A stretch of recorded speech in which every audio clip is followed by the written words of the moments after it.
Ok. Chers frères, nous vous revenons avec notre première partie maintenant.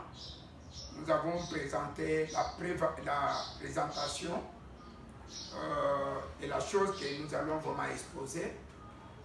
Mais avant que nous y entrons dans le vif du problème, j'aimerais commencer avec le premier partie de mon exposé, qui est le différent nom qu'a porté une seule personne, comme il est là, une seule personne, portant plusieurs noms. Les gens pensent que tous ces noms-là, c'est ça les noms de l'adoration. Les gens utilisent n'importe quel nom, comme il le fait. Mais je vais récupérer un peu quelque chose pour que nous puissions suivre les conseils de lui-même, le propriétaire de sa parole.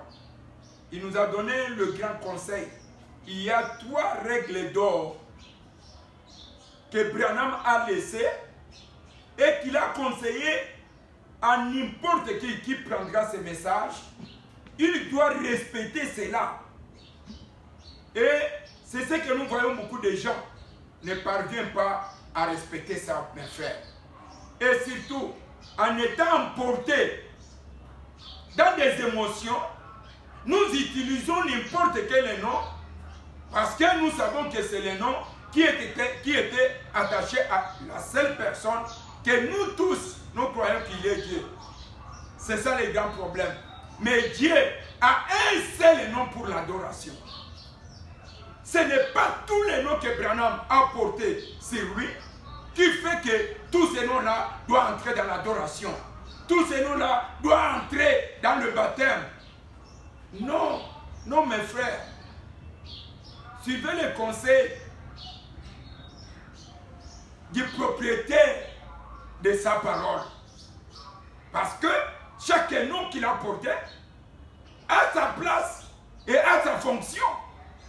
Et à un endroit où il faut l'appliquer. C'est là où nous sommes allés dans Mélu-Mélo et que nous n'avons pas pu respecter cela, mes frères.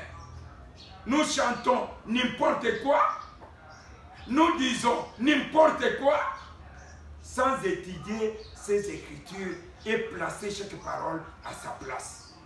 Je prends Christ est révélé dans sa propre parole, puis est prêché le 22, 8e mois 1965 matin. Je prends son paragraphe 72, je pense que ça c'est notre traduction toujours chez Kina. Je prends le paragraphe 72. Maintenant, pour étudier l'écriture, Paul a dit à Timothée, étudiez-la. Dispensez droitement la parole de Dieu, qui est la vérité. Il y a 3 règles indispensables à respecter par rapport à l'écriture. 3 règles indispensables à respecter pour chaque écriture.